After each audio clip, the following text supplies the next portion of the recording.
안녕하세요. 오늘의 꿀팁을 소개해드릴 건강한 의사 임상훈이라고 합니다. 제가 소개해드릴 꿀팁은 교통사고 후유증인데요.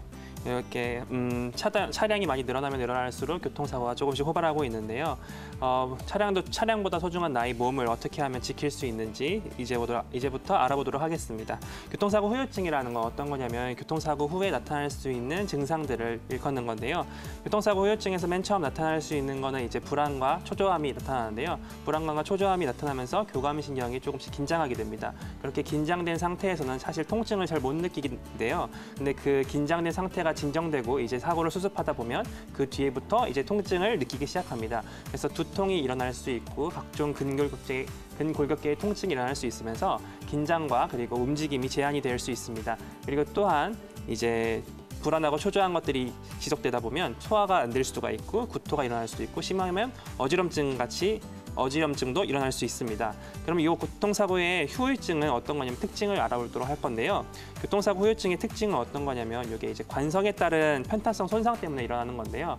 관성이라는 거는 일정한 방향을 유지하려는 성질인데요. 여기서 이제 교통사고가 나게 되면 거기서 이제 관성이 작용을 하게 되는데요.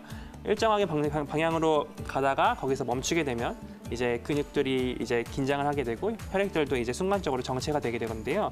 그러면서 이제 어혈이라는 게 발생하는데요. 어혈이라는 건 어떤 거냐면 몸에 혈액이 제대로 돌지 못하고요. 한 곳에 정체되어 있는 증세를 일컫습니다. 그리고 어혈뿐만 아니라 아까 앞에서도 설명해 드렸던 담음도 같이 일어나게 되는데요. 이런 두 가지 원인에 따라서 이제 통증들이 나타나게 되는데 그래서 이런 어혈과 담음이 이제 조금씩 풀리면서 없어지면서 풀리고 없어지면서 이제 컨디션에 따라서 통증이 호전과 악화를 반복하게 됩니다. 이렇게 교통사고 후유증이 이렇게 있는데요. 요거는 이제 어른들뿐만 아니라 어린이들도 이제 교통사고 후유증에 이제 대해서 이제 많이 궁금해하실 텐데요. 왜냐하면 요새는 이제 어린이 교통사고 후유증에 대해서 이제 살펴볼게요.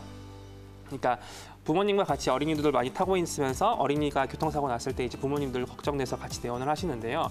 어린이 같은 경우에는 이제 근육이 많이 물렁물렁하고 뼈들도 많이 고착화되어 있지 않기 때문에 근골격계 통증은 많이 나타나지 않는데요. 이제 정신적으로 약간 스트레스를 많이 받게 됩니다. 그래서 밤에 울거나 이제 잠을 잘 못 자거나 이제 밥을 잘 못 먹거나 그리고 밤에 소변을 보러 가거나 이런 것들이 있습니다.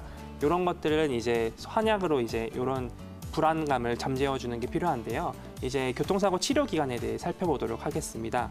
교통사고 치료 기간은 이제 크게 이제 급성기, 아급성기, 회복기, 후유증기로 나눌 수 있는데요. 2일에서 1주까지를 급성기, 2주에서 3주까지를 아급성기, 3개월까지를 회복기, 3개월 이후를 후유증기라고 하는데요. 이 급성기와 아급성기 때 이제 집중적인 치료가 필요합니다.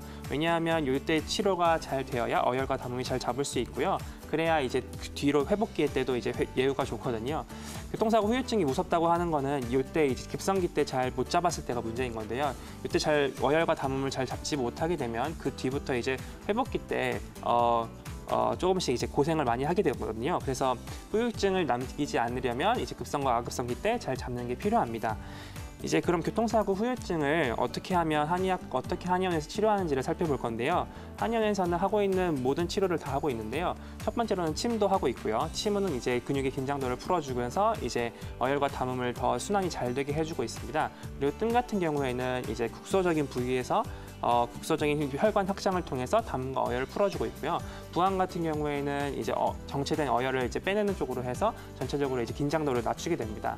이제 물리치료 같은 경우에는 ICT라는 물리치료를 이용해서 근육을 이제 긴장도를 풀어주고 있고요. 추나요법 같은 경우에는 이제 근육이 이제 충돌에 따라서 이제 삐뚤어진 정렬을 제대로 잡아주는 게 추나요법인데 이렇게 틀어진 그 경추나 요추의 정렬을 잡아주는 치료를 하고 있습니다.